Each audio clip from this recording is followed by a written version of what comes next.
Ladies and gentlemen, good day and welcome to Lemon Tree Hotels Limited Investor and Analyst Conference Call.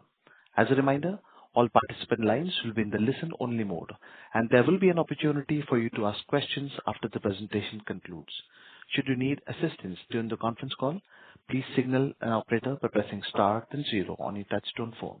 Please note that this conference is being recorded. I now hand the conference over to Mr. Anuj Pujari from CDR India. Thank you, and over to you, Mr. Pujari.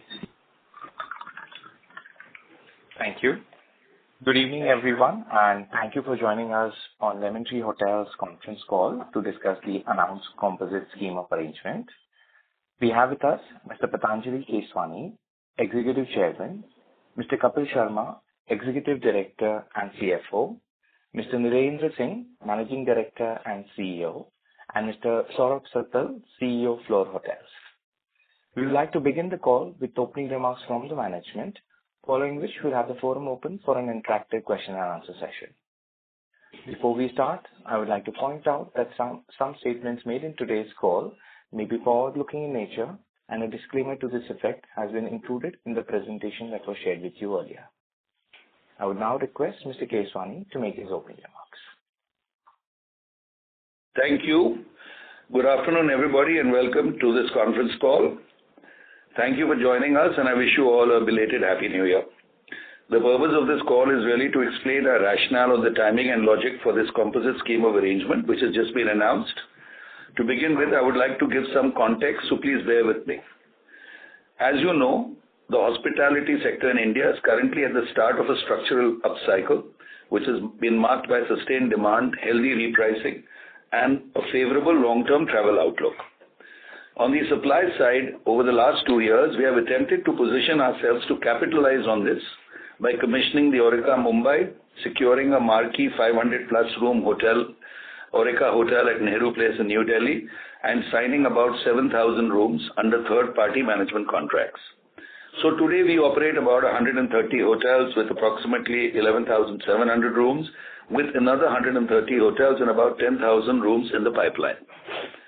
In addition, over these past 2 years, we have also undertaken other initiatives, including very significant investments in extensive renovations across our own portfolio, as well as digital technology capability building. These will have an enormous impact on our pricing, revenue, and margins going forward. Alongside our network expansion, product improvement, and digital initiatives, we have also strengthened our organizational foundation by transitioning to independent, professionally led management teams for both Lemon Tree Hotels and Fleur Hotels, including separate managing directors for the two entities. This structure will provide clarity on accountability and sharper strategic focus as both these entities scale going forward. Against this backdrop, the corporate scheme of arrangement represents a logical and value-accretive next step. The proposed reorganization will result in two distinct, well-capitalized businesses, Lemon Tree Hotels as a pure-play asset-light company focused on offering hotel management, brand and loyalty, distribution, and digital services.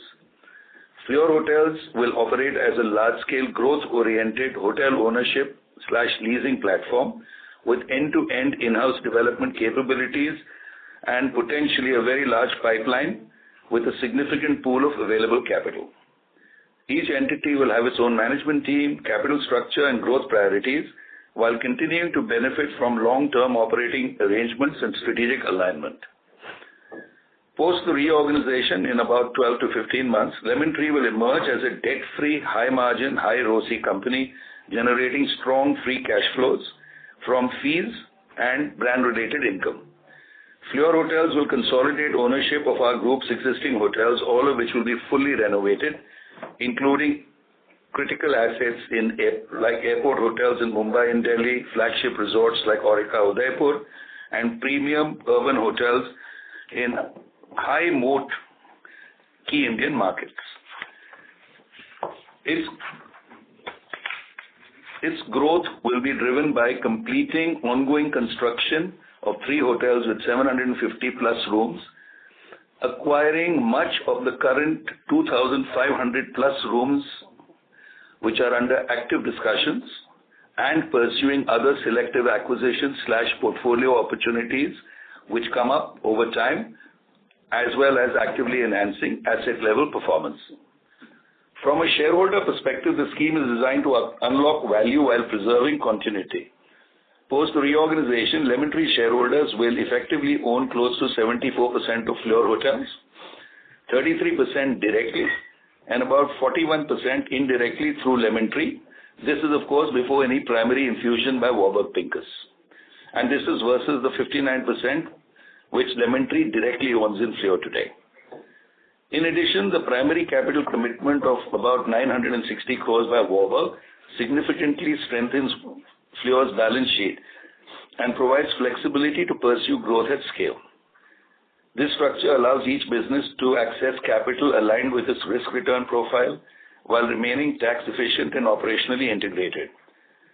As Executive Chairman, I will continue to chair both companies with direct ownership in each. Our core values, including our commitment to being an employer of choice and fostering an inclusive, diverse culture, will remain central to how both platforms operate as we enter this next phase of accelerating growth. With this, I come to the end of my opening remarks and would ask the moderator to open the forum for any questions you may have. Thank you. Thank you. We will now begin the question and answer session. Anyone who wishes to ask a question may press star and one on your touchtone telephone. If you wish to remove yourself from the question queue, you may press star and two. Participants are requested to use handsets while asking a question. Ladies and gentlemen, we will wait for a moment while the question queue assembles. The first question comes from the line of Jinesh Joshi with PL Capital. Please go ahead. Thanks for the opportunity. Sir, my first question is on the ownership structure of Lemon Tree in Fleur. Now, any specific reason to design the structure in a way whereby Lemon Tree continues to own an indirect stake in Fleur?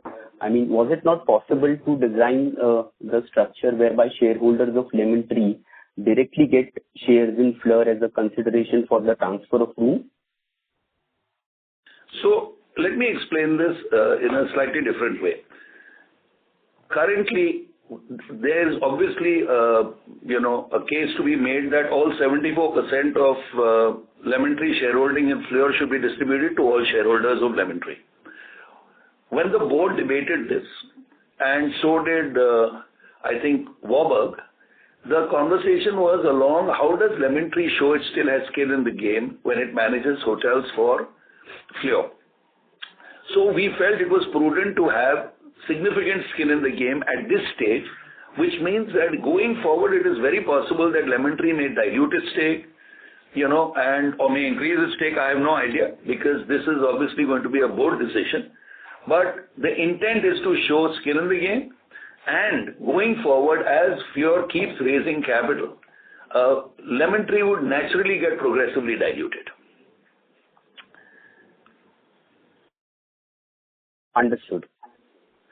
And sir, secondly, I think what we have also mentioned. I would like to explain one thing. Since you asked this question, there is an interesting. Now, look, this sounds a little bit like guidance, but let me give some idea of what dilution means when Fleur gets diluted. I mean, Lemon Tree gets diluted in Fleur. Let's assume Fleur raises, just as a number, 1,000 crores of capital after listing in some form, say a QIP.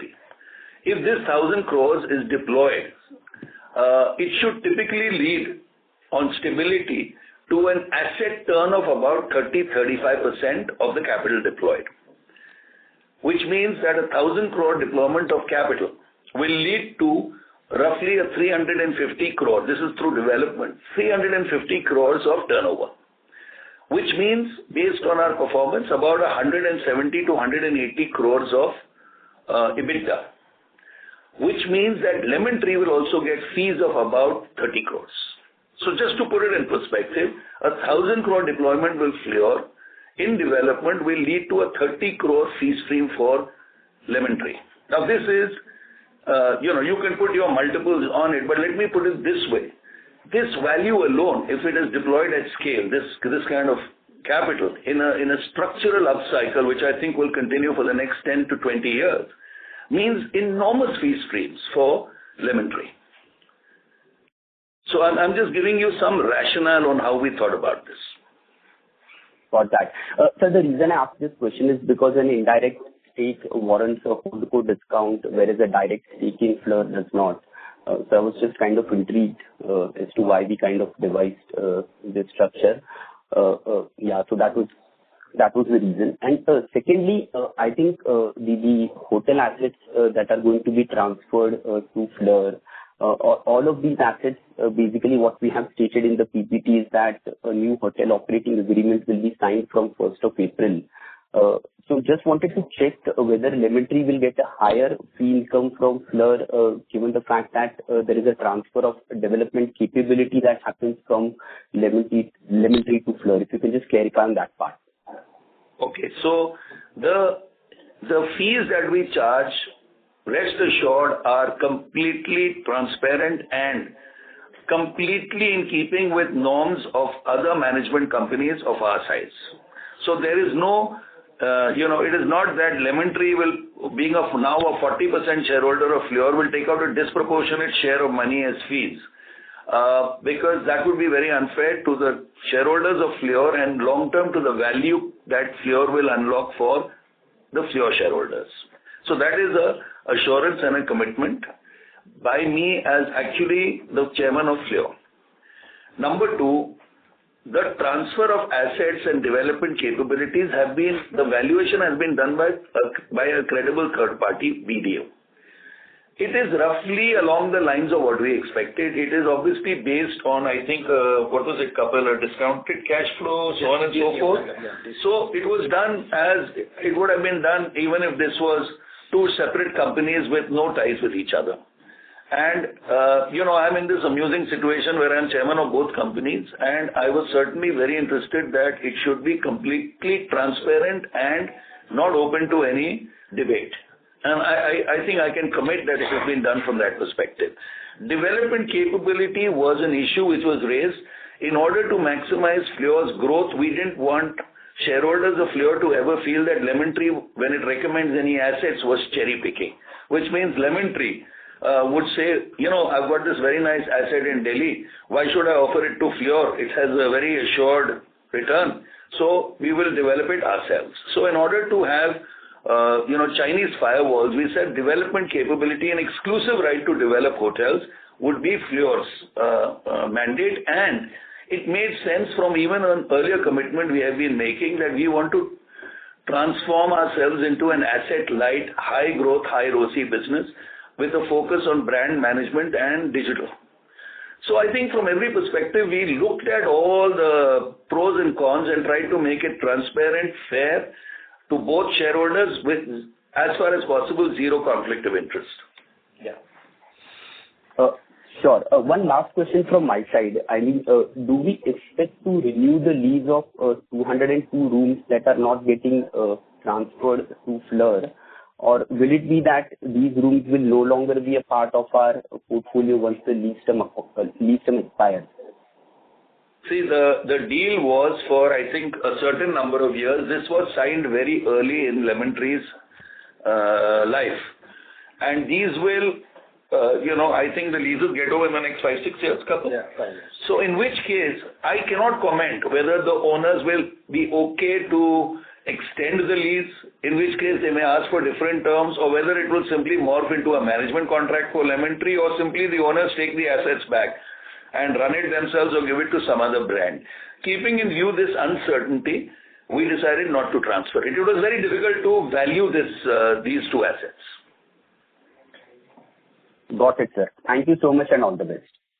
Thank you. Thank you. Next question comes from the line of Abhay Ketan with Axis Capital. Please go ahead. Hi, thank you for the opportunity. So my question is more on, how will the both Fleur and Lemon Tree look like after the transaction is completed? In the sense that, firstly, for Fleur, I know that you have mentioned that there is a 960 crore rupees of capital that is committed from Warburg Pincus. But just wanted to understand how will this be, expanded, and in future will we see Fleur also going for other brands apart from Lemon Tree as well, or will it be now continue to be an exclusive tie-up? And how will the future of Fleur look like after this is completed? So, let's put it first is how did we look at this capital raise with Warburg? Warburg has made close to 1,000 crores available to Fleur. Obviously, this will be leading to some level of, how would one say, dilution for, say, Lemon Tree and Fleur. What we understand is Fleur itself will have a few hundred crores of cash available, maybe 350 crores of equity cash available in the next 1.5 years, 1.25 years to deploy. So obviously, our first choice is to deploy Fleur's free cash into acquisition/development. Warburg will also, Warburg's 1,000 crores is also available. So we will look at what makes best sense for Fleur in terms of how much capital we deploy internally and from Warburg, how much debt we take in order to grow this portfolio. If I look at all the negotiations/discussions we are having, and I think I mentioned it in my talk that we are in active conversations for 2,500 rooms. A lot of them are operating assets and a lot of them are going to be future, that is development assets. It depends on what fructifies now and what fructifies in the next 12 months. But this is the kind of capital we have available, which means if we go for a prudent 1:1 debt equity, we have potentially about 3,000 crores available to deploy in this growth before we list. And of course, after we list, then we have an ability to access public markets. How will Fleur operate? Our hope is that, speaking from the Lemon Tree operating company perspective, if we continue to develop, if we continue to generate very good ROCEs for the mid-market segment and for the upscale segment, then we see no reason why we should not continue to be the preferred operator of choice for Fleur. However, if there are assets available which have a different operator and the operator is doing a good job and the assets are available for a good price and we feel that bringing it into Lemon Tree will improve its performance, then obviously we will keep that operator. So it could be a multi-brand platform. We are not saying it is exclusively for Lemon Tree, but that depends on availability and opportunity. Got it. That is very useful.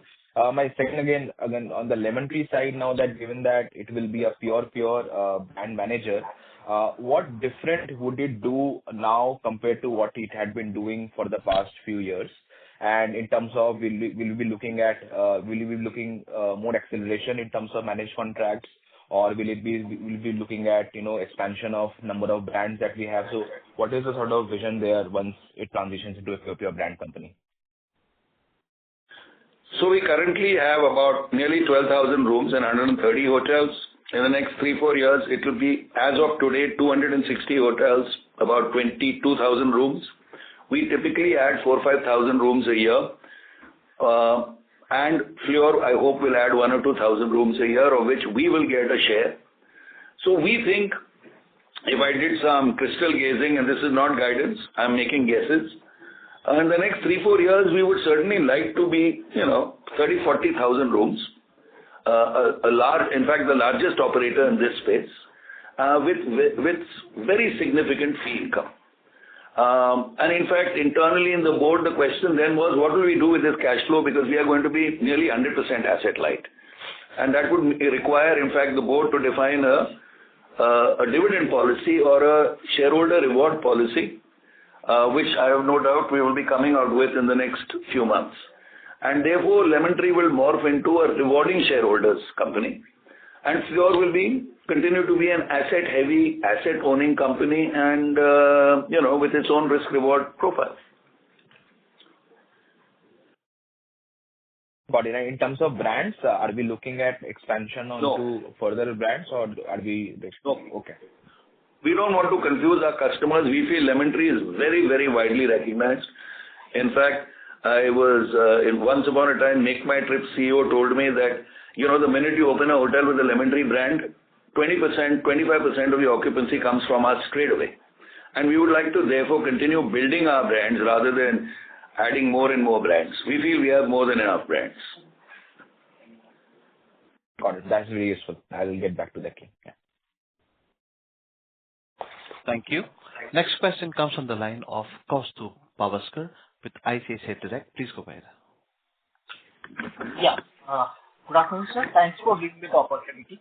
So my first question is on debt. So now on Flair balance sheet, there will be around 1,300 crores of debt. So as you said that you are expecting 1:1 debt to equity ratio. So we should be comfortable with debt remaining at this level, and there should not be any other significant increase unless there is any, good acquisition potential for you. Is it a right understanding? No, so see, debt, here is our thought. We should, the way we look at risk mitigation and management on the asset-heavy side of the businesses, so I'm talking now about Flair. Firstly, when this demerger happens, all the debt, including Lemon Tree's debt, after adjustment is being transferred to Flair. So Flair will have 100% of our debt and Lemon Tree will have zero debt. Okay. So what will Flair's debt be on an ongoing basis by end of next year? By the time of this demerger would be, what, about 1,300 crores? Around 1,300 crores. Okay. Including Lemon Tree's debt, which will be transferred. What will Flair's EBITDA be after paying all fees and expenses? Would be $100 million next year. So what are we talking? We are talking that you have a 900 crore EBITDA and a 1,300 crore debt. So this is now the question for debate, that if we are going to deploy another up to 1,400 crores, maybe more of equity, then I think in order to maximize return for Flair shareholders within acceptable risk levels, we should be able to borrow another 1,300 crores, which is what? Which means that with a 900 crore EBITDA, net EBITDA, and a debt of maybe 2,500 crores, we should be quite safe because this deployment of capital will lead to acquisition of some EBITDA because we will acquire hotels and some future EBITDA, which is the pipeline.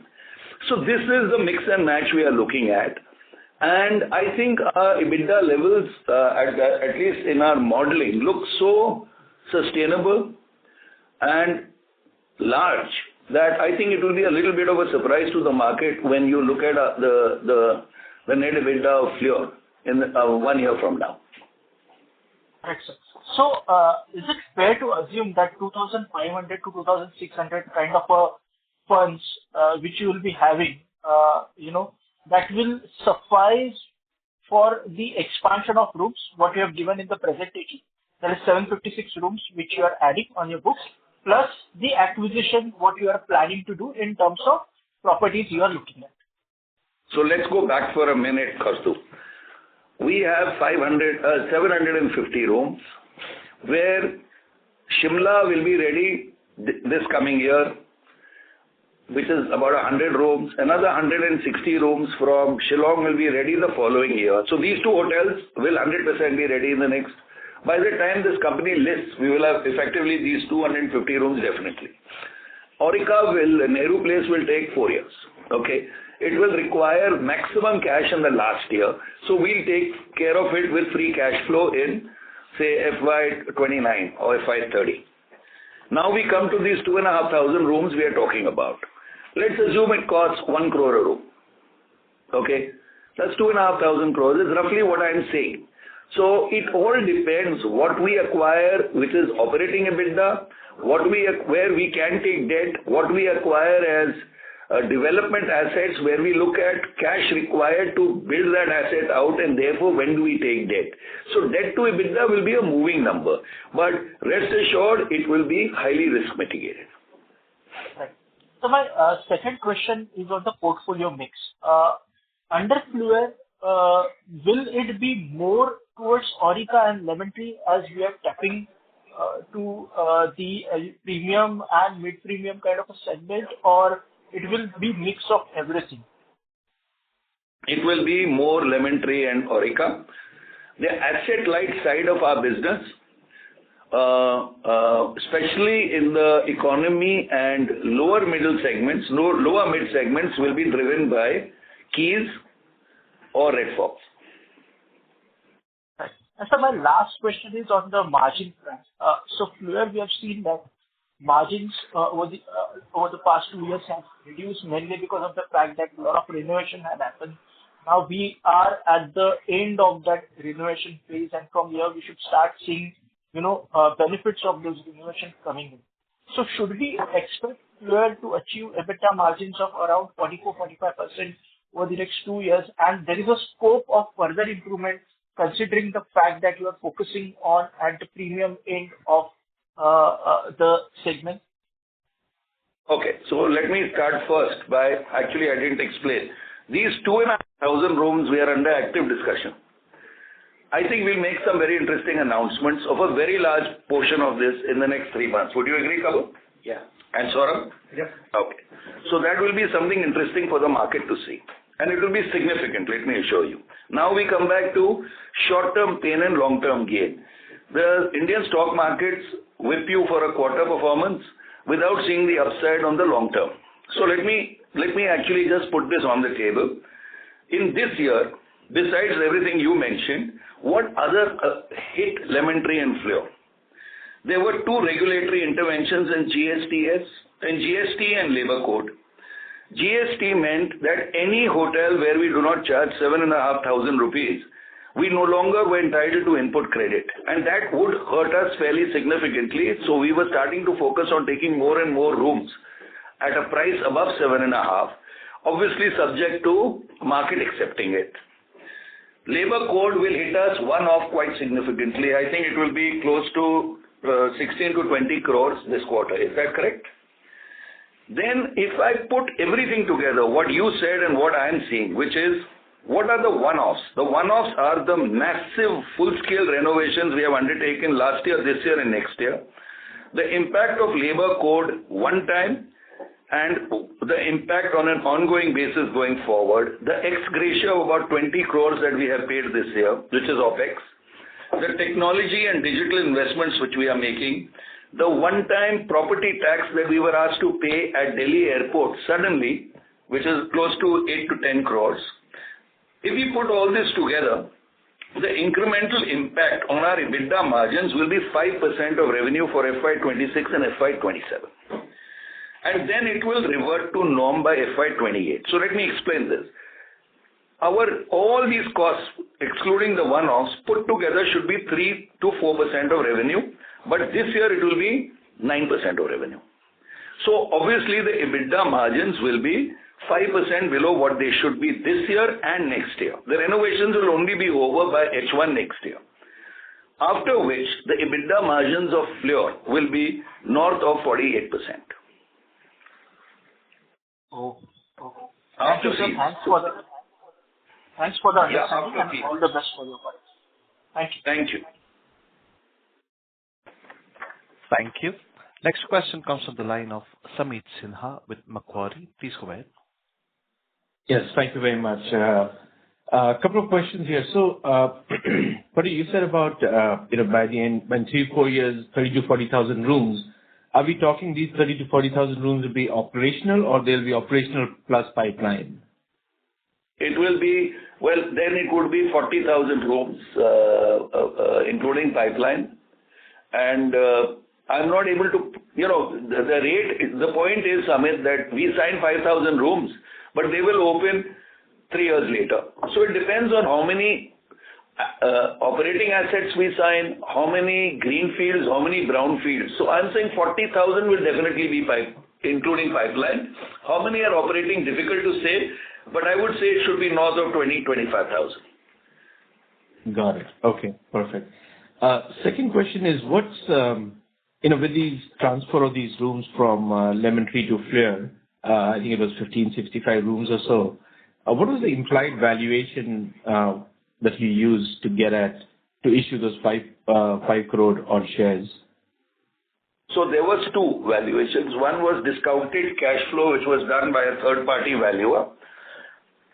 and one was the giving up of development capability and transfer of 2 hotels, which is Shillong and Shimla. So I would say, if you look at it, it was roughly for every 100 shares in Fleur, 58 new shares were issued. Would that be correct? Yeah. Which is how the new share capital of Fleur would be 158 shares, of which Lemon Tree has 59, plus some it is getting due to that merger of some smaller hotel companies. Warburg is buying APG's 41 on 158 is 26%, and the balance 52 out of 158 is going to Lemon Tree shareholders, including me. And that will how Fleur will automatically be a listed entity. Got it. Right. And in terms of, as you were doing the due diligence on this event, what sort of, Lemon Tree becomes a unique asset, right? With really high margins, high growth rate, high ROCE, which is probably not seen in the hospitality industry globally. So what sort of comparable company analysis did you undertake to kind of arrive at a valuation for that? Very good question. I was hoping you would answer it, Samit, or our transaction advisor, Morgan Stanley. But here is what we see. Typically, obviously, asset-light, capital non-intensive businesses with high growth have much higher multiples than asset-heavy. But asset-heavy businesses with high growth also command higher multiples, as you can see in the Indian asset companies, than those asset companies that are not growing quite so fast. So basically the difference in multiple is the implied growth premium.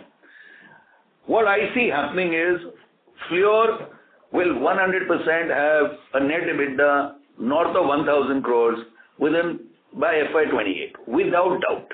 Okay, now the question is how many of these 2,500 rooms we get, how many more do we add on? So what will the EBITDA of Fleur look like in FY28, which is, by the way, what will be valued when we list next year? And what will it look like going forward, which is the pipeline, which will derive the multiple? I do not know. It is, obviously, we are hopeful it will be something quite large. As far as Lemon Tree goes, when we look at the numbers, we are talking about, EBITDAs, which are very, very significant, purely from fee income, without our 41% share of Fleur Hotels PAT and the implied holdco discount. After all, I do not feel there should be a significant holdco discount like HDFC with its subsidiaries, because this is a concentrated portfolio. We are not a conglomerate. It is our business. So whatever the value of this 41% is in Fleur, I hope it will not be a large discount. Yes, there will be some holdco discount, but not a very significant discount. So when we looked at this and we looked at our likely fee stream and our likely EBITDA, the numbers look fantastic for FY28. Okay, and we have used comparables here. We have used Indian comparables. So I don't want, now getting into specifics means guidance, but let me just say it is enormously value accretive to where we are today. Got it. Okay. One final question. Just want to understand how the GST, ITC dynamics work. So, in the case, if the hotel room is less than 7,500, you don't get the credit. Now, if in a hotel, in a hotel, which is, let's say, you have rooms which are different parts of the spectrum, is it proportionate in some way, or do you have to? I'm just trying to understand the dynamics. It's proportionate. So it's proportionate. Let me give you an example. If I take last year, roughly half is above 7.5 and below 7.5. But if you take our rate increase that happened now, it may be 60-40, which means that if 40% of our rooms, 40% of our revenue, is that correct? Yeah. Is rooms which are selling at below 7.5, then the GST input credit we get is only 60% of the total, which means we lose 40%, which has an impact of, it can be a significant impact. Last year, if we work backwards, it would have been about 35-40 crores. Is that correct, Kapil? Roughly 3.5%. But this is going to reduce actually. So this will be going to be in the range of 1.5 to 2%.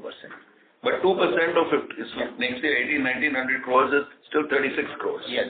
So it will have an impact. So when I gave that, which I shouldn't have, given that guidance of Fleur hotels at 48%, it was after adjusting, by the way, this.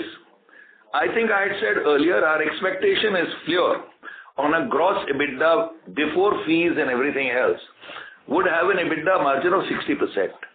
This is what our expectation is for FY28. And then there are these incremental impacts, but the very large impacts, one-offs will obviously not apply, which is property tax at Delhi Airport, ex gratia and labor code put together, that was what, 60 crores. That will not apply. The incremental spend on renovation, which is another 60 crores a year, will no longer apply from FY28. So all these costs will go out. The only incremental cost that will come will be the ongoing labor code, which is just a couple of crores, and the GST impact. And put together, it will be it will be about 2% of revenue. All right. Thank you very much. Thank you. Next question comes from the line of Deepak Saha with Nirmal Bang Institutional Equities. Please go ahead. So my first question is, with these 202 rooms that we have kept with ourselves, just on the timeline of these leases remaining, if you can share what are these two properties and what is the remaining timeline for these leases? So these two properties, one is a 100-room hotel in Indore and one is a 102-room hotel in Aurangabad. These are both lemon trees. They are with common owners, and this lease was signed, I think, 2008. Yeah, it was signed 17 years ago. One lease was for 24 years, so that will get over in 6 years, and one will get over in 8 years, I think, broadly.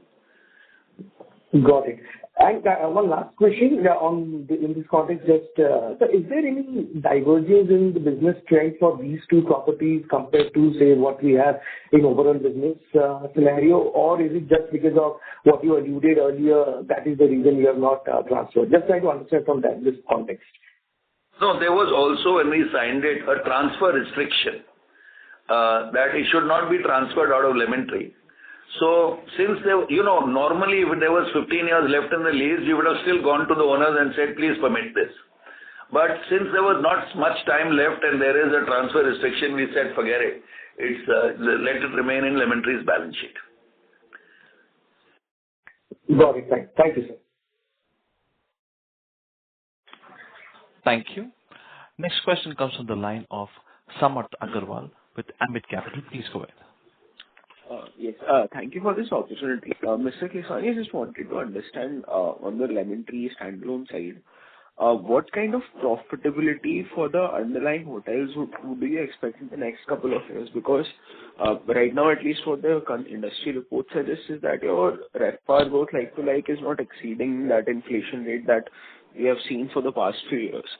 Just wanted, because even for fees it would make a difference. So just wanted to understand how the profitability for the underlying asset-light hotels would look like in the next couple of years. For the asset-light? Yes. Not the floor entity, but the management contracts that you are signing right now. No, I'm a little confused. Sorry, Samarth. Are you asking about the hotels or are you asking about our fee income growth? So my understanding is that as long as the asset-light hotels do well because you get a certain percentage of the GOP and the profit, so your fees will continue to grow at a good rate. But if the profitability itself of those underlying assets tend to shrink down, then perhaps the fees flow through might be lower. I'm just trying to understand that. Okay, so typically for every $100 in fees that we charge, about 65, two-thirds, maybe 70% is fixed and 30% is variable. Okay? The variable is a function of whether we cross a certain EBITDA threshold in percentage terms and so on and so forth. So, in the worst case, I would charge out of that 30, 0. If I perform I'd say 40% EBITDA levels for that hotel, I would charge 10, 15. And if I get over 50% EBITDA levels in those hotels, then I charge the full 30. So are you with me so far? Now, Yes. Yeah. So is that clear? Yes. Okay. Now, in some markets, multiple things happen. We manage hotels which are inefficiently designed. Therefore, our ability to get to 50% EBITDA is itself compromised. In other markets, the hotel has got massive F&B, and the way to maximize EBITDA is actually through room income and not so much through F&B income. If you look at the weighted average flow-through, the highest flow-through is through room and than any other fee stream, income stream in a hotel. So if there is a hotel which has a lot of banquets, a lot of restaurants, it is very difficult for us to hit an EBITDA of even 40-45%. Because the flow through of the F&B side of the business is much lower. So there are multiple reasons. Then it could be that a certain market is not doing as well as we thought over the next 3-4 years. Broadly, we take management contracts opportunistically, which means wherever there is a contract that comes up, we are happy to take it and run it. If left to us, where would we deploy capital is a completely different story. So when you see fee income not growing so fast, it could be that in some new hotels we've opened, it's just not taken off yet for multiple reasons. What you should see is a secular trend. And I think if I look at our fee income growth, can you show that to me last 3 years?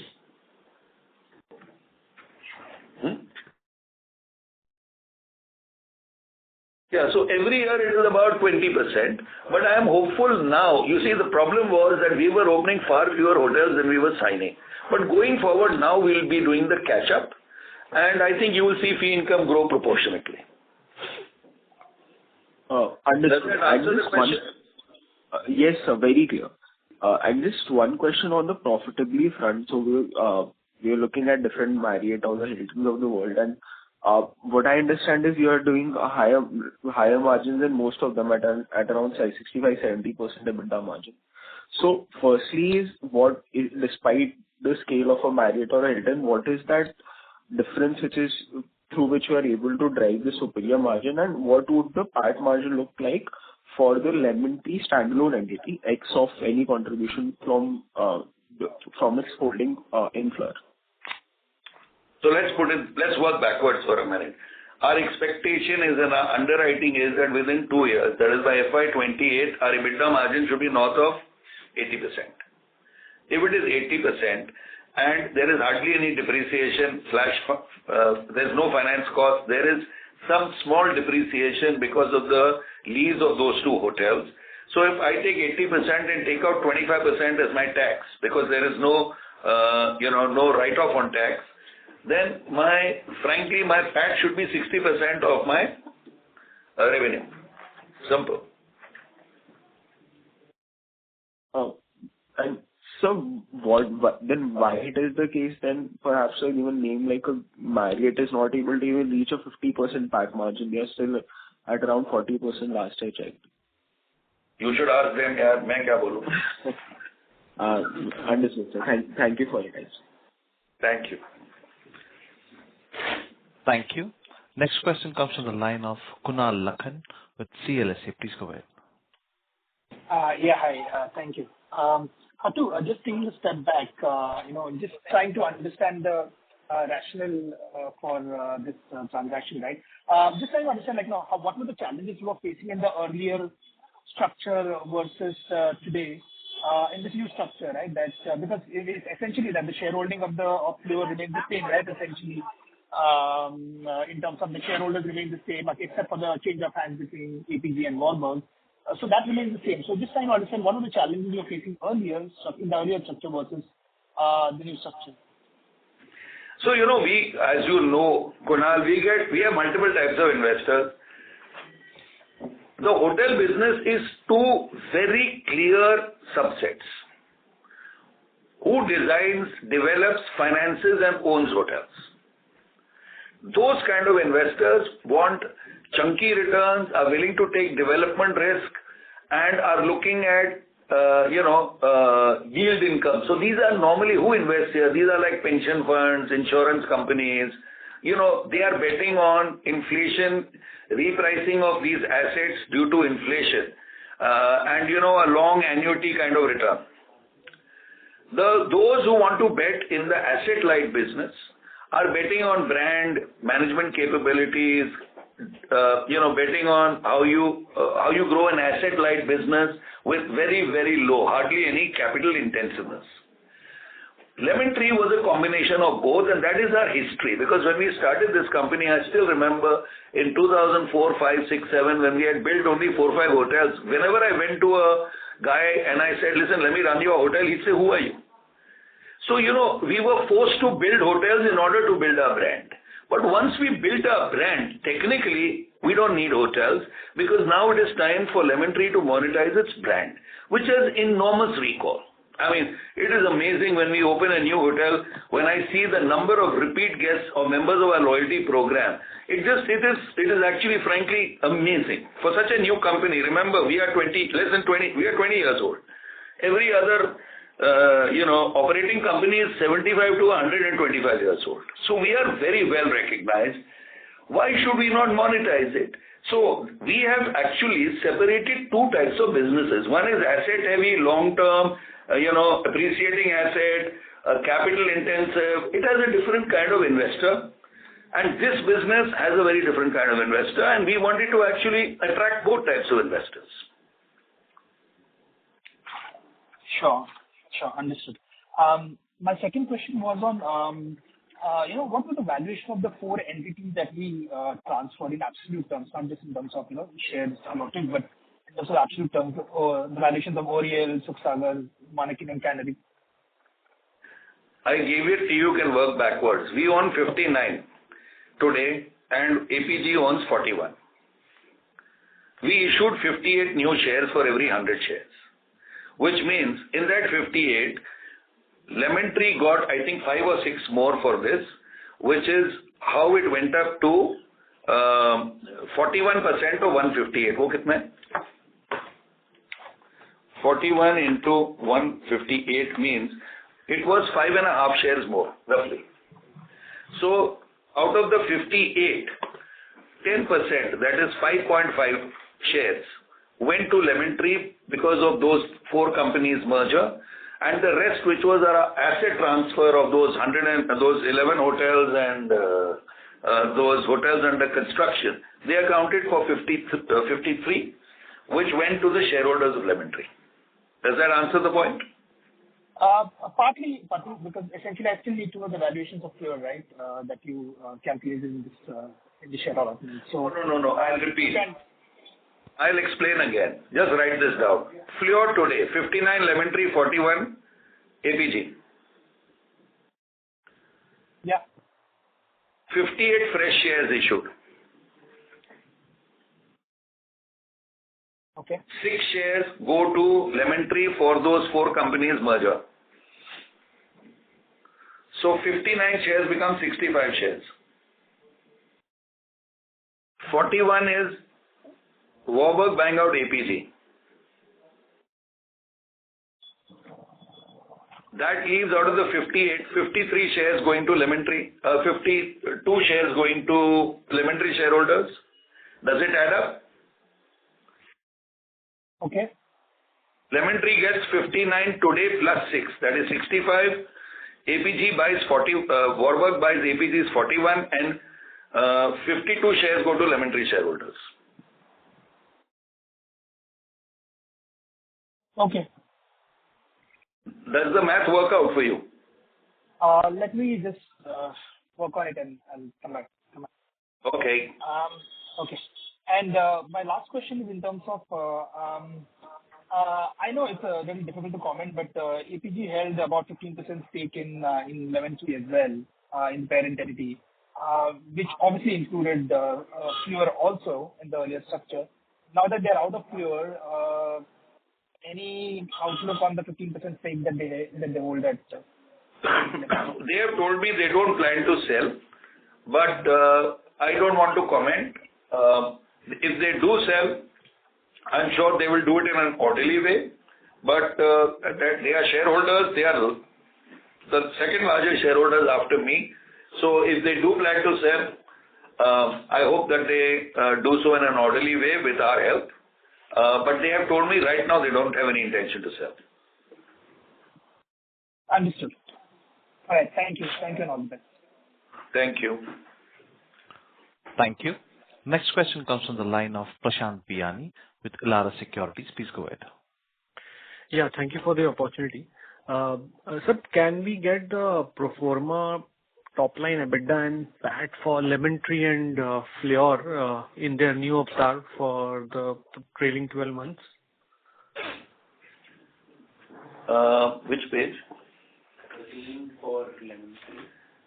No, this is only from Fleur, no? This income. No, this is last year. He's talking about next year. This is assuming demerger for the last 3 years. So if you go to page 13 of our presentation. Yeah. So this shows Lemon Tree, but last year. It is, I think, quite different this year, no? For 9 months also. Huh? For 9 months also. Yeah, but it is, so this year it is a little different because now if I give you a number, you will be able to work out Q4, which is guidance, and Q3. So. And for Lemon Tree is on page 22. And Lemon Tree is, Fleur is page 22, if you look at Fleur. Okay. Sure. Thank you. And then, sir, how much is Warburg paying to APG for acquiring their share of stake? See, this is a transaction between one new incoming shareholder and one other shareholder. It could be at a premium depending on how keen Warburg was. It could be at a discount depending on how keen APG was to sell. I think it's a question you should ask them. I don't want to comment on it, but it was not an unfair value. And I think Warburg Vishal said in CNBC that it was multiples of what this 9,600 was. Yeah. So it is sir, would Warburg have ROFO on APG's stake in Lemon Tree? No. Okay. Okay, sir. Thank you so much. But there won't be a ROFO here, Prashant, because it's a public company, no? It's a listed company. You can't have a ROFO on it. And I don't think Warburg is seeing a big upside now in Fleur. So this is why they want to take a large stake in Fleur, put in hundreds and hundreds of millions of dollars for a chunky return. So as far as I know, there is no such deal between Warburg and APG on Lemon Tree. Sure. Thank you. Thank you. Next question comes from the line of Sumant Kumar with Motilal Oswal. Please go ahead. Yeah, hi, Batu. So my question is for Warburg commitment of 960 crore going forward. So what is the timeline, number one? Number two, are they going to increase the stake at the level of what APG has in Fleur currently? See, currently when you do the full demerger, Sumant, it is 26% on the fully diluted basis. The 960 crores, if it comes in, will obviously increase their stake and dilute Lemon Tree. So Lemon Tree today is 41, they are 26.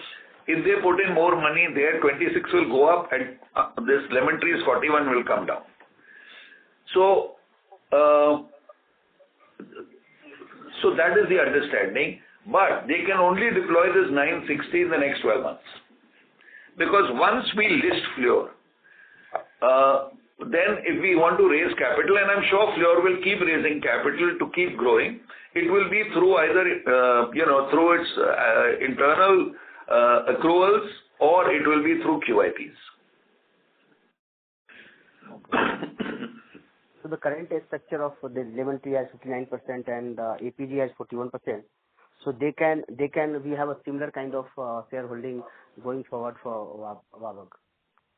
No. It will now become, if you go to our presentation, which we have loaded. I understand that. 26%, I understand that. But the kind of investment they are going to do in future, they can go that level with the more in future. 41? No.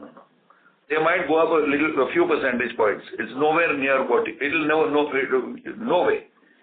We will always be much larger shareholders than Warburg. Okay. Got it. And I know you're trying to find out at what value, and I'm trying to make sure I don't tell you. But it is fair to Fleur, it is fair to the Lemon Tree shareholders in terms of dilution, and it will be accretive to Fleur shareholders actually, and they will never cross or come close to Lemon Tree shareholding, even after dilution. Okay. And say when we talk about the asset valuation, all the few players are listed in the space like X and Y player. Can we assume some premium or similar level or discount to that player on FY26 valuation or FY27 valuation? What Warburg has bought a stake in the company? See, obviously Warburg has underwritten something. They have kind of indirectly shared it. But here is how we are looking at it jointly, because after all, Lemon Tree is also a shareholder, just a much bigger shareholder than Warburg. What we are hoping is to have a very large EBITDA operating platform with a very large pipeline, which means what do we want to capture? We want to capture a very large EBITDA and a large multiple. So obviously we would like to be in the top quartile of multiple and with a very big EBITDA. So that is the intent. Now whether we get there, how we get there, how do we risk mitigate, that is what, how we execute that is obviously the challenge for us. Okay. Thank you. Thank you. Thank you. Next question comes from the line of Naresh Naikar with Systematics. Please go ahead. Yeah. Good evening, sir. Thank you for the opportunity. So as it is mentioned on investor presentation, Warburg will acquire 41% stake and a primary investment of 960 crore. So just want to know this investment will come in what form, like QIP, preferential, and it will index to Fleur's performance or eventual the listing of the Fleur shares? It will come as pure equity on a fair valuation. And this is not QIP, this is a committed line of capital, equity. We will take it only when this will lead to growth for Fleur. As I said, Fleur itself will have a few hundred crores of equity. We can take debt on top of it. We can take as much as we want of this 960 crores. So up to maybe 3,000 crores of capital was our working, we can deploy in the next 12 months. This is not a QIP. This is a pre-listing investment. Once we list, we will not, if there is any balance left of the 960 crores, we will not take that. We will then, as a public company, go to public markets and raise at public market valuations. Obviously, Warburg will not invest in in Fleur at a public market valuation 2 years out. It will be obviously at a discount to that, but it will still be a fair value as of today. Does that make sense? Understood. Yeah. Thank you, sir. Thank you. Thank you. Next question comes from the line of Rajiv Bharati with Nuvama. Please go ahead. Good afternoon, sir. So you mentioned two numbers, one 1,800 crores and 900 crores. This you were stating for FY27, is it? Because the slide 20 you mentioned, which is 509 crores 25, and plus let's say 100 crores, which is sitting in the EBITDA number, which will come from standalone entity, 600 crores. You're saying this number will by 27 will go to 900? 27 will go to, I think, 850. Post fees, this is all post fees. And this includes inorganic also, or this is your all organic from the current portfolio, sir? See, we have a couple of short shorts, so we've added that. We have not added, for example, Shimla we have not kind of really taken into account, other than in a very small way. Shillong may open earlier, we have just made a guess on it. So let's put it this way.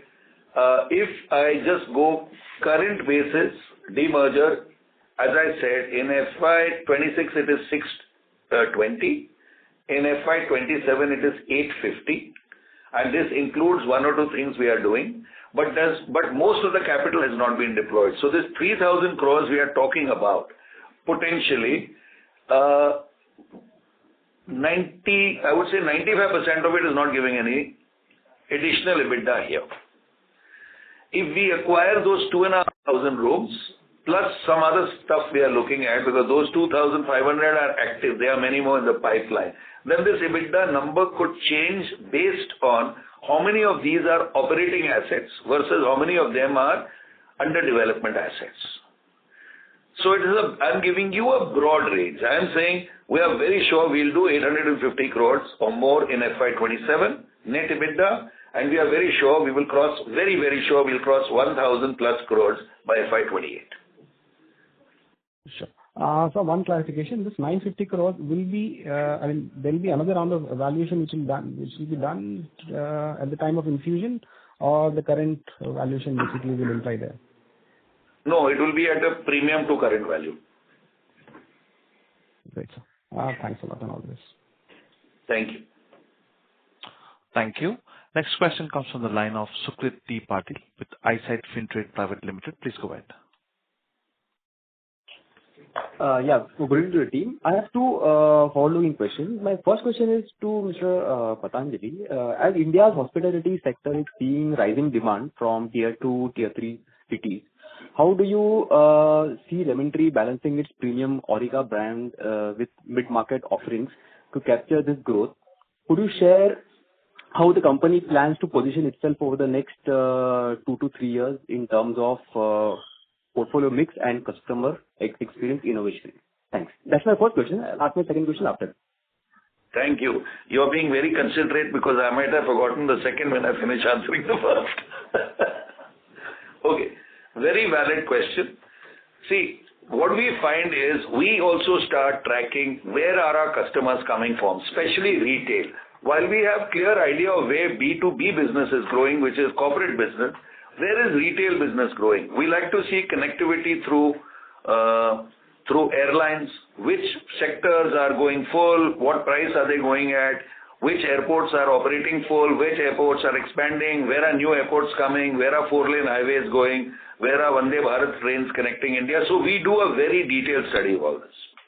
Based on that, we form certain opinions and then we ask partners. We could ask, for example, Make My Trip. Can you tell us where you're seeing maximum traction in terms of demand, which cities, from which cities to which cities? So these are things we do routinely. Then we obviously subscribe to certain paid consultancies where we get clearer pictures of what is happening. What we have seen very interesting is tier 2, tier 3, tier 4 towns. Now, how many cities are there in India where there is 5 lakh population or more? About 200. How much consumption comes? Discretionary consumption is 95% from these 200. So obviously we want to be in all these cities, whether asset heavy or asset light. So we do further assessments. What we generally feel is Aurika, the kind of positioning we are doing for Aurika, should either be in a high value resort or a high value location. We are not looking at doing Aurikas in tier 2, tier 3, tier 4. Similarly, Lemon Tree Premiers, again, are positioned based on ability to pay, willingness to pay, and depth of market. So there is a format for it, and I hope this has broadly answered your question. We have a framework. We are actually now using our digital platform, our AI ML, to get more and more into this to pop out where we should go for capital investment too. Thank you. My second question is to Mr. Kapil Sharma. With rising input cost and competitive pricing pressure, what forward-looking steps are you taking to sustain margin expansion while continuing to invest in new properties and technology? Specifically, how do you see operating leverage playing out in FY26-27, and what benchmarks are you setting for long-term cost efficiency? Yeah, thank you. Yeah, so as you know, in the operating cost of a hotel, there are two major costs, which is one is the manpower cost and second is the power and fuel. So on both the fronts, if you have very, very, very focused attention and you clearly monitor it to keep it under control, then you will control your margins and you will keep your controls under operating costs under control. So as you know, we have a very low increase in the manpower cost because of our model, which is relating to the HR. And secondly, on the power and fuel front, we are, as you know, regularly and continuously focusing on the renewable energy proportion. So we are increasing the sources, which are renewable sources, the power coming from them, and we have got the target to complete it, to make it 50% of the total consumption coming from the renewable energy sources. So based on this, we would be completely focusing, and as you rightly mentioned, they're using the technological solution also to reduce our costs, and that's the main focus areas where we continue to pay our attention and keep the margins at a high level and keep control on the costs. Thank you, and best of luck for the next quarter. Thank you. Thank you. Next question comes from the line of Navin Vijay with NS Capital. Please go ahead. Good evening, sir. Given the transaction going through, Lemon Tree will have their job cut out in operationalizing all the pipelines. So roughly what would entail this activity of operationalizing, sir? So how we do it is, see, our operationalizing is we have a D minus 360 strategy. So 360 days before, see, these hotels are under construction or under renovation or under upgrade and so on. So we have a fairly clear line of sight when we need to open this hotel, which is why we give now quarterly. We say we expect to open this quarter, though we report, I think, now every year how many we open. So once we know that, roughly 360 days before, we identify a general manager in our system. Typically, the owner wants to interview him. We identify the heads of department again in our system. These are all placed depending on the role between 9 to 3 months before the hotel is expected to open. Separate conversations happen with the revenue team, the sales team, the revenue management department, so on and so forth, our partners who distribute our hotels. So we try and build up some pipeline of demand before the hotel opens. Simultaneously, we start recruit. So typically in a managed hotel, the general manager is our employee who is deputed there on the payroll of the owner. The rest of the employees are employees of that hotel and therefore that owner. We then identify these people. We try and recruit locally to strengthen local communities. We send training teams from our company. They do a lot of training programs in the last 3 months before opening the hotel, including mock runs. Then we open this hotel, and any support that the owner needs, he pays for through technical fees. And whether it is relating to the project, whether it is relating to engineering, whether it's relating to housekeeping, whatever it is, ordering, we help with all that, and that's part of the fees the owner pays us. Okay, so it's a very standard process. That is how we've opened, 90 hotels in the last, I think, actually 80 hotels in the last 6-7 years, and we will open another 130 in the next 3-4 years. Great. From what you're saying, most of the pipeline is on the management contract and very few are on the franchisee. Is it? That is correct.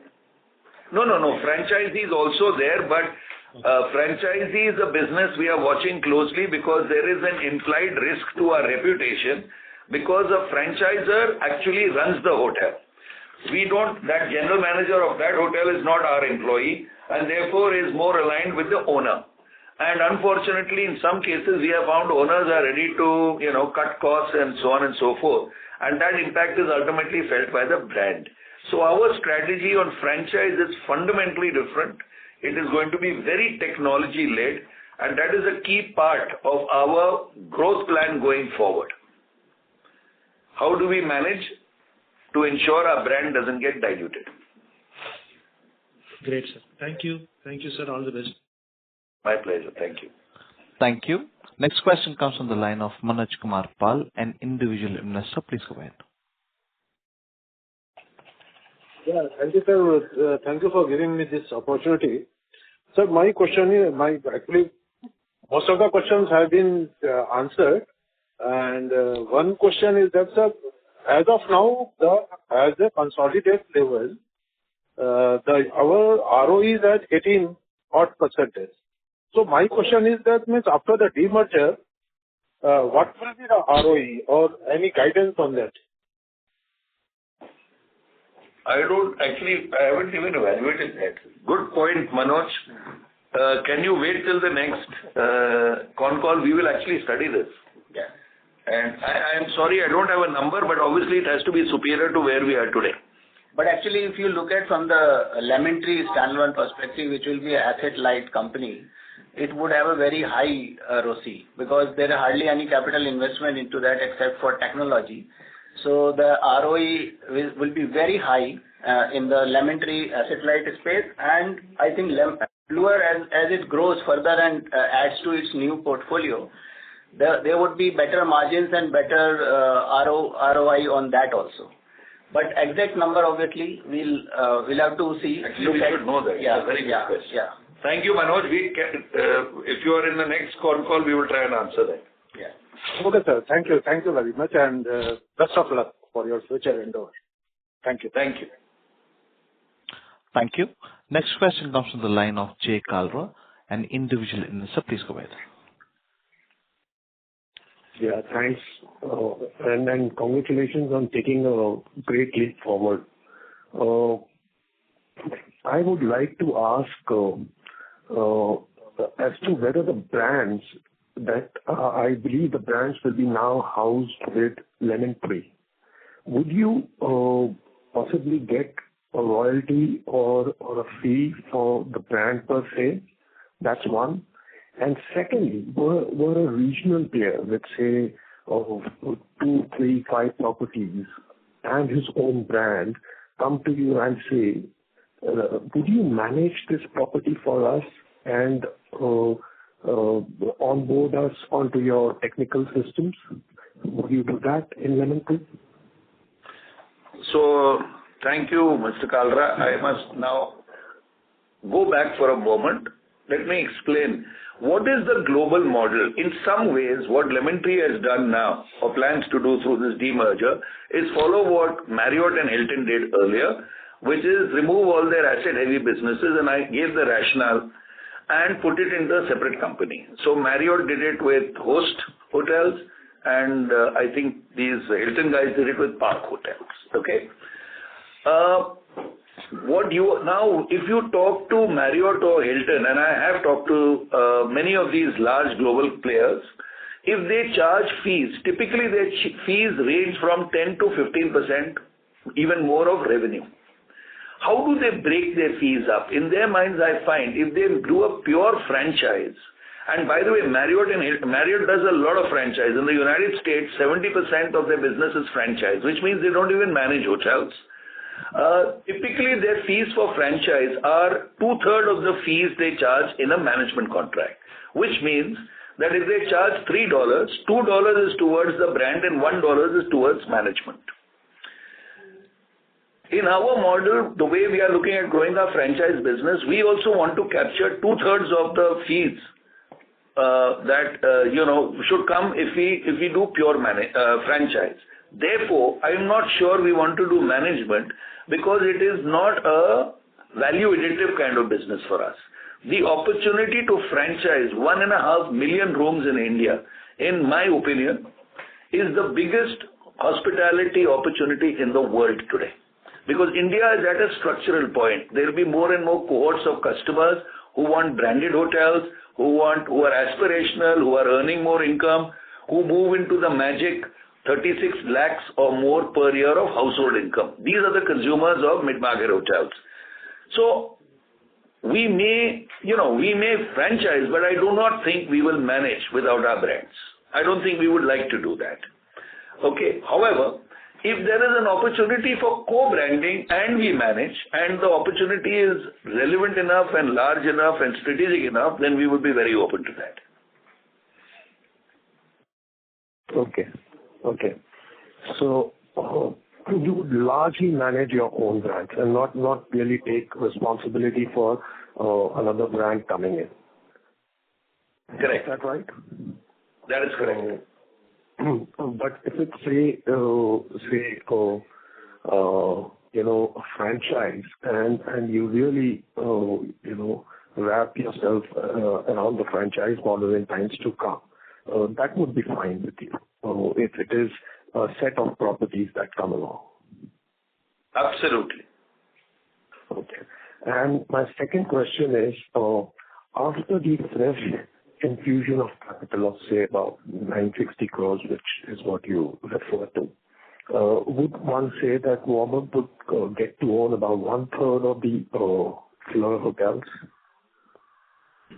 We haven't worked back, but it would be less than that. Less than that, yeah. That it would be less than that. Yeah. Okay. Thanks so much. And have. Thank you. Next question comes to the line of Vishnu Matat with Green Hill Consulting. Please go ahead. Hello. Thank you for giving me this opportunity. Basically, I have just two questions. One, what are the key risks that you identify or foresee in coming years? And second, what are the plans for international expansion? So we want to, obviously grow our fees faster than the 20% that has occurred in the last 2 years. And there is a reason for that. A lot of investors/analysts have asked us that if you are signing so many hotels, why is your fee income not growing at the same rate? And we found a very interesting thing. We did a study of this and we found we typically open as many hotels in a year as we signed 3 years ago, because that is the time it takes to operationalize.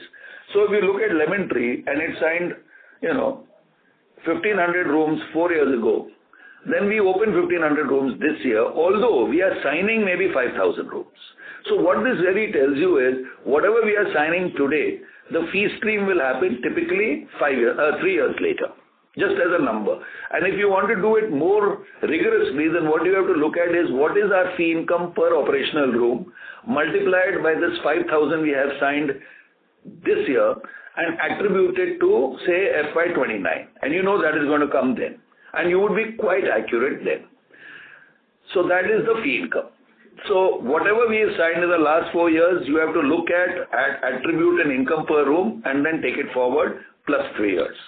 Coming to international, I always ask a simple question.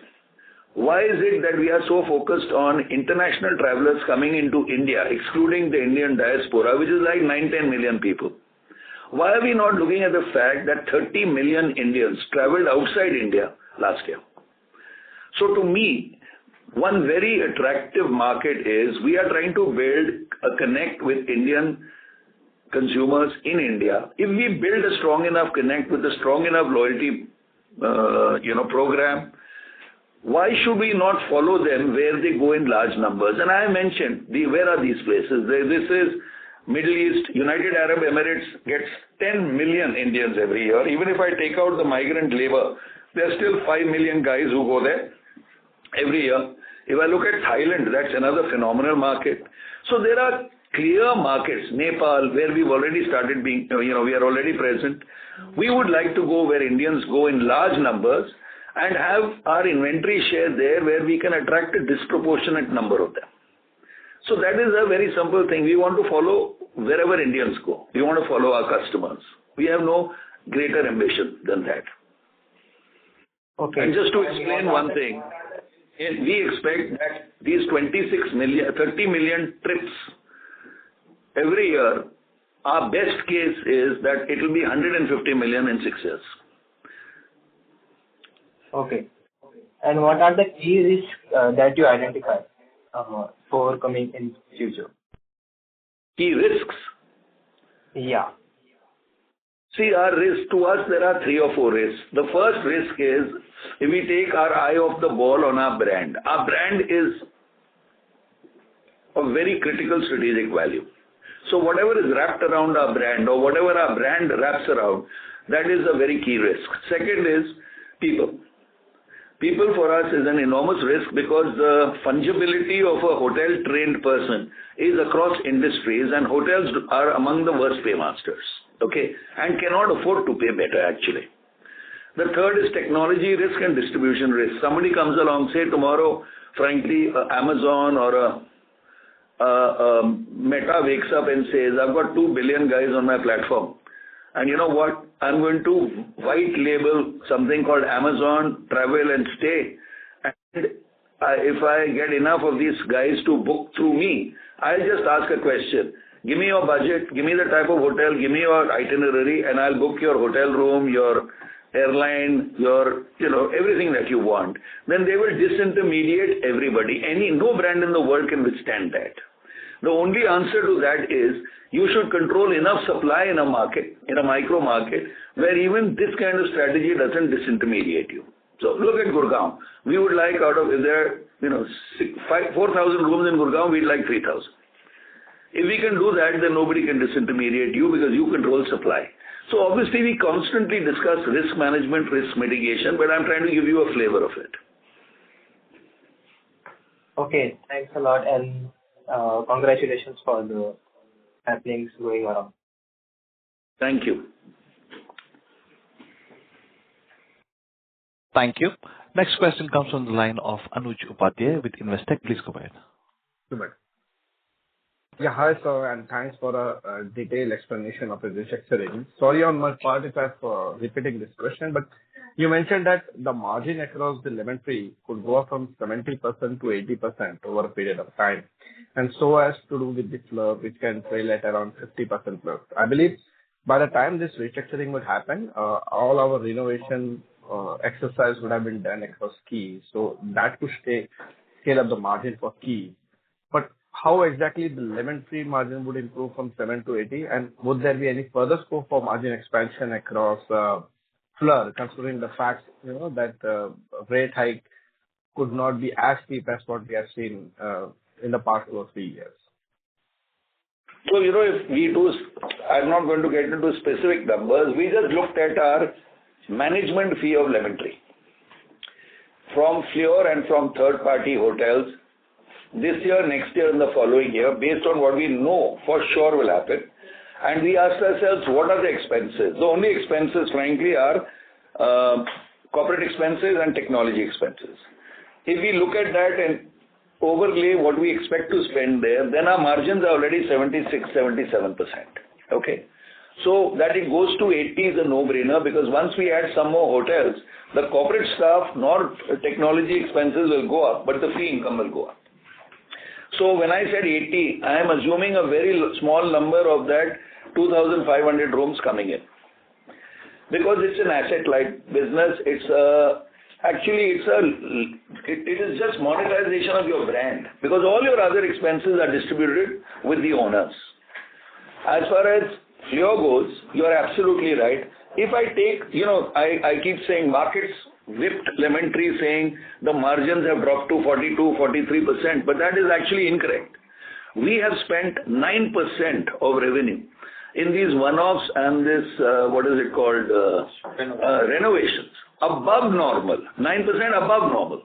So minute we go to normal, the margin will expand by 9%. It's simple. And this is post fees.